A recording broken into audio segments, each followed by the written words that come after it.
Namaskar and welcome back to the channel. So we are back to continue with a neurological examination and or the examination of the nervous system, and आज की reference book है Hutchinson's Clinical Methods 21st edition. तो 3 videos already बन चुकी हैं इस chapter पे. ये 4th वीडियो है एंड इसमें हम बेसिक कॉन्सेप्ट्स कवर करेंगे और उसके नेक्स्ट वीडियो में हम द मोटर सिस्टम को कवर करेंगे, क्योंकि इसकी थ्योरी के एटलीस्ट बेसिक्स जानना बहुत ज़रूरी है ताकि हम एग्जामिनेशन क्या कर रहे हैं वो भी समझ में आए. तो यहाँ पे बुक का कहना है कि जो नर्वस सिस्टम है it is made up of central and peripheral motor and sensory pathways. कहने को तो ये 4 टर्म्स है: central motor pathway, central sensory pathway, peripheral motor pathway, peripheral sensory pathway. पर ये इसका डिस्क्रिप्शन थोड़ा वास्ट हो जाता है जो मैंने अलग से लिखा है और मैं यहाँ पे एक्सप्लेन भी करूँगी. तो बुक का कहना है central and peripheral motor and sensory pathways, फिर उसके बाद cerebellar system and the cerebellar hemispheres. इन चीज़ों से हमारा जो नर्वस सिस्टम है वो बना हुआ है. अब सबसे पहले बात करते हैं सेंट्रल मोटर पाथवे की. तो वो basically group of neural pathways हैं जो कंट्रोल करते हैं voluntary movement of the body.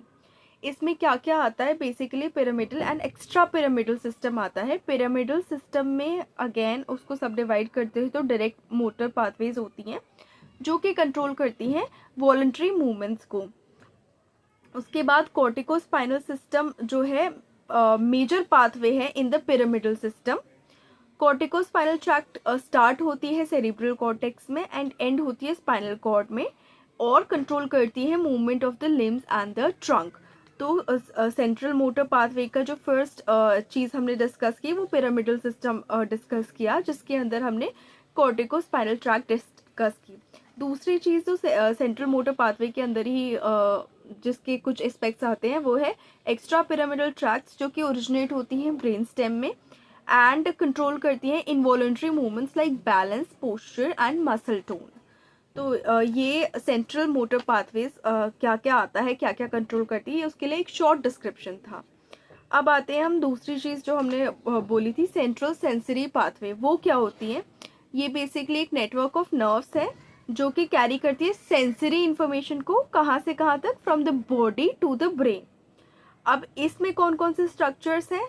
तो सबसे पहले इसमें होते हैं ascending and descending spinal tracts, जो कि क्या करती हैं, कनेक्ट करती हैं ब्रेन को स्पाइनल कॉर्ड को और कैरी करती हैं सेंसरी तो करती है मोटर मैसेजेस भी कैरी करती हैं, लेकिन सिर्फ हम सेंसरी डिस्कस करें तो सेंसरी मैसेजेस ये चीज़ें कैरी करती हैं. सेकेंड, स्पाइनोथैलेमिक ट्रैक्ट इंक्लूडेड होती है इसमें, जो कि कैरी करती है sensory information from the skin to thalamus and then to primary sensory cortex. Spinothalamic, thalamus है, स्पाइन है, तो skin to thalamus and then to primary sensory cortex. ठीक है. थर्ड है डोर्सल कॉलम इसमें इंक्लूडेड, जो कि जिसको हम मीडियल लेमनिस्कल पाथवे भी कहते हैं, जो कैरी करती है sensory information such as touch, vibration and proprioception. उसके बाद है फोर्थ, थैलेमस इंक्लूडेड है इसमें सेंट्रल सेंसरी पाथवे में, जो कि ventral posterior thalamus is a key relay point for sensory information. Thalamus का भी कौन सा पार्ट? जो वेंट्रल पोस्टीरियर थैलेमस है. ये क्या करता है? तो it is a key relay point for sensory information to reach the cerebral cortex. इसके थ्रू सेंसरी इन्फॉर्मेशन जाएगी. फिर पांचवी चीज़ उसमें दी हुई है सोमैटो सेंसरी कॉर्टेक्स, जो कि प्राइमरी सोमैटो सेंसरी एरिया है, लोकेटेड है in the parietal lobe and is the main area for processing touch information. Somatosensory cortex. छठवीं चीज़ है ब्रेन स्टेम, जो सेंसरी पाथवेज जहाँ पे ऑफन साइनैप्स करती हैं with second order neurons in the brain stem. फिर सेवंथ चीज़ दे रखी है cranial nerves connect to cranial nerve nuclei where cranial sensory nerves end. Cranial sensory nerves भी सेंट्रल सेंसरी पाथवे का पार्ट होती है. तो बहुत सारे ऑर्गन्स ऐसे इंक्लूडेड होंगे, brain organs in the sense बहुत सारे पार्ट्स ब्रेन के ऐसे इंक्लूडेड होंगे जो मोटर में भी आएंगे और जो सेंसरी में भी आएंगे. बट यहाँ पे डिस्टिंक्ट इसलिए बताए गए हैं एक चीज़, बेसिक चीज़ समझ पे आ जाए कि हाँ ये पार्ट्स इन्वॉल्व होते हैं मोटर फंक्शन में, ये इन्वॉल्व होते हैं सेंसरी फंक्शन में मोटे मोटे तौर पे. अब फिर हमने नेक्स्ट चीज़ बोली थी पेरिफेरल मोटर पाथवे। तो अब वो क्या होती है, ये बेसिकली पाथ है that motor impulses take from spinal cord to the muscle, spinal cord से मसल में जा रहे हैं। पेरिफेरल यानी बाहर के, सेंटर ब्रेन के बाहर के हैं, तो स्पाइनल कॉर्ड से मसल से जा रहे हैं। It is a part of somatic nervous system which also include sensory receptors and nerve fibres. Somatic nervous system में सेंसरी रिसेप्टर्स और नर्व फाइबर्स भी आते हैं, और साथ में पेरिफेरल मोटर पाथवे भी आती है। अब ये काम कैसे करती है, तो सेरिब्रल कॉर्टेक्स से सिग्नल्स जाते हैं through pyramidal track to spinal cord. अब ये सिग्नल पास होते हैं lower motor neurons in the spinal cord and brain stem. फिर वो क्या करता है, लोअर मोटर न्यूरॉन जो है डायरेक्टली स्टिमुलेट करता है मसल्स टू कॉन्ट्रैक्ट, और उसके बाद peripheral motor nerves carry the impulses to the muscles, जो कि मोस्टली वॉलंटरी होती हैं।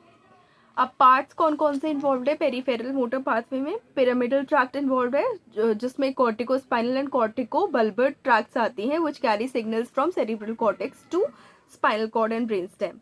दूसरी कॉर्टिको स्पाइनल ट्रैक्ट जो है रिस्पॉन्सिबल है for voluntary movement such as moving arm and legs. उसके बाद लोअर मोटर न्यूरॉन्स आते हैं जो कि लोकेटेड है स्पाइनल कॉर्ड में एंड ब्रेन स्टेम में, दे डायरेक्टली स्टिमुलेट मसल कॉन्ट्रैक्शंस। चौथी चीज़ इसमें कवर होती है पेरिफेरल मोटर नर्व्स जो कि कैरी करती हैं impulses from the spinal cord to the muscles. Next चीज़ हमने डिस्कस की थी इसमें पेरिफेरल सेंसरी पाथवे। तो जो पेरिफेरल सेंसरी पाथवे है वो एक चेन ऑफ न्यूरॉन्स होते हैं उसमें, जो कैरी करते हैं sensory information from the body to the brain.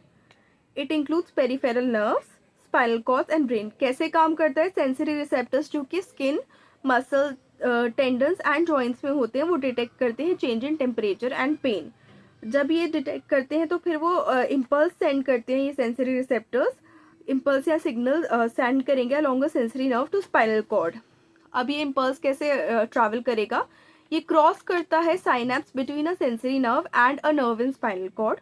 उसके बाद crosses to the opposite side of the spinal cord. उसके बाद ये travels up the spinal cord to the brain stem, फिर reaches the thalamus. Thalamus basically processing center बन जाता है for sensory information. फिर थैलेमस पे पहुंचने के बाद travels to sensory cortex of the cerebrum. उसके बाद सेंसरी कॉर्टेक्स जो है इम्पल्स को परसीव करता है। इसमें मेजर पाथवेज जो इन्वॉल्व है, तो दो मेजर असेंडिंग पाथवेज इन्वॉल्व हैं जो कनेक्ट करती हैं पेरिफेरी टू द ब्रेन। एक है डोर्सल कॉलम सिस्टम, दूसरा है स्पाइनोथैलेमिक ट्रैक्ट। अब सोमैटोसेंसरी स्टिमुलाई का कॉन्सेप्ट भी इसमें इन्वॉल्व होता है। वो क्या होता है, वो यदि from below the neck travel कर रहे हैं तो travel through the spinal cord, यदि सोमैटोसेंसरी स्टिमुलाई जो है बिलो द नेक से जा रहा है। यदि from the head and neck जा रहे हैं तो वो ट्रैवल करते हैं फ्रॉम द क्रेनियल नर्व्स। अगर बिलो द नेक जा रहे हैं तो स्पाइनल कॉर्ड से ट्रैवल करेंगे, अगर हेड एंड नेक से जा रहे हैं तो वो ट्रैवल करेंगे थ्रू द क्रेनियल नर्व्स। तो ये है कॉन्सेप्ट ऑफ इनका, क्या कहते हैं, पेरिफेरल सेंसरी पाथवे। तो चार चीज़ें हमने कवर की है, central motor pathway, central sensory pathway, peripheral motor pathway and peripheral sensory pathway. तो अब एक तरीके से हम पहले ये हमने डिटेल में इसका पाथवे तो देख लिया। अब ये देख लेते हैं कि बेसिकली जो सेंट्रल नर्वस सिस्टम है वो क्या क्या चीज़ों से बना होता है। थोड़े से ब्रॉडर कॉन्सेप्ट पे आते हैं थोड़ा सा। तो सेंट्रल नर्वस सिस्टम ब्रेन और स्पाइनल कॉर्ड से बना हुआ है जो कि स्कल से प्रोटेक्ट होता है और vertebral canal of the spinal cord से प्रोटेक्टेड रहता है। वहीं पेरिफेरल नर्वस सिस्टम जो है पार्ट ऑफ नर्वस सिस्टम है जो लोकेटेड है outside the brain and spinal cord and made up of nerves and ganglia that carry messages between the brain and the rest of the body. Peripheral nervous system के दो main part होते हैं, autonomic nervous system जो control करता है इन्वॉल्यूटरी functions को like heart rate, blood pressure and breathing, और दूसरा है सोमैटिक नर्वस सिस्टम जो कि कंट्रोल करता है muscle movement, relays information from the eyes, ear, skins to CNS. तो ये मोटे मोटे तौर पे हमने एक तो सीएनएस पीएनएस को थोड़ा सा समझा है, उनकी पाथवेज को थोड़ा सा समझा है। फिर ये सेरिबेलर सिस्टम भी इन्होंने नर्वस सिस्टम का एक पार्ट बताया जो कि होता भी है। तो वो क्या होता है, अब ये पार्ट ऑफ ब्रेन है जो कंट्रोल करता है कोऑर्डिनेशन को, बैलेंस को एंड मोटर सिस्टम को, लर्निंग न्यू स्किल्स को। ये कहाँ लोकेटेड है, बैक ऑफ द हेड पे, behind the fourth ventricle and pons. Parts क्या क्या इंक्लूडेड है इसमें, cerebellar cortex, arbor vitae, deep cerebellar nuclei, vestibulocerebellum, spinocerebellum and cerebrocerebellum, ये सब इंक्लूडेड हैं इसमें सेरिबेलर सिस्टम में. देन सेरिब्रल हेमिस्फीयर्स इंक्लूडेड है नर्वस सिस्टम में. फिर इनका कहना है कि स्पाइनल कॉर्ड जो है एक डिस्टिंक्ट या क्लियरली डिफरेंशिएटेड एनाटॉमिकल स्ट्रक्चर है जो कि जिसके अंदर मोटर और सेंसरी पाथवेज जो है क्लोज जक्स्टा पोजिशन में होती हैं, यानी साथ साथ होती हैं और एक ही साथ होती हैं और अपना अलग अलग काम कर रही होती है स्पाइनल कॉर्ड के अंदर मोटर और sensory pathways. Central nervous system protected by skull है, बोन्स ऑफ स्पाइन है, ये हमने अभी देखा ही थोड़ी देर पहले अभी डिस्कस किया. ये न्यूरल स्ट्रक्चर्स अब रिसीव करते हैं ब्लड किससे, from carotid vertebral and spinal arteries से. ब्लड सप्लाई ज़रूरी है क्योंकि ब्लड सप्लाई डिस्टर्ब होगी तो नर्वस फंक्शन में दिक्कत आएगी ही आएगी. फिर patterns of abnormality of neurological disease basically क्या रिप्रेजेंट करते हैं, ये चीज़ जानना ज़रूरी है. वो रिप्रेजेंट करते हैं कि किस एरिया में डिसफंक्शन है, यानी dysfunction in neural systems and pathways. तो वो पैटर्न जानना ज़रूरी है कि क्या एबनॉर्मलिटी कौन सी न्यूरोलॉजिकल डिजीज़ में होती है और कहाँ उसका इफेक्ट, वो किस इफेक्ट की वजह से, क्या चीज़ डिस्टर्ब है जिसकी वजह से वो पैटर्न डेवलप हो रहे हैं. अगर कहीं कोई दिक्कत है या तो negative symptoms and science develop होंगे जैसे कि weakness, loss of vision, sensory loss और डिफिकल्टी वॉकिंग, यानी वो फंक्शन कम हो जाएगा जिस एरिया को इफेक्ट हो रहा है. या फिर पॉजिटिव एबनॉर्मलिटीज डेवलप हो जाएंगी, यानी एग्जैजरेट हो जाएंगे फंक्शंस, जैसे कि सीजर्स, पेन, इनवॉलंटरी मूवमेंट्स. अब मूवमेंट तो होना चाहिए लेकिन बार बार हाथ नहीं हिलना चाहिए, तो ये एग्जैजरेट हो जाएंगे. पॉजिटिव एबनॉर्मलिटीज डेवलप भी हो सकती है, नेगेटिव एबनॉर्मलिटीज की बिल्कुल ही वीकनेस हो जाए कि हाथ उठ ही नहीं रहा. तो ये था basic concepts of the nervous system. Next video में हम कवर करेंगे मोटर सिस्टम, जिसके बारे में जानकर फिर हमें आसान लगे बाकी धीरे धीरे जो एग्जामिनेशंस पे हम आना चाह रहे हैं उस पर. So yes, that's it for this video. Please like the video, share the video, subscribe to the channel and do not forget to hit the bell icon. Thank you so much.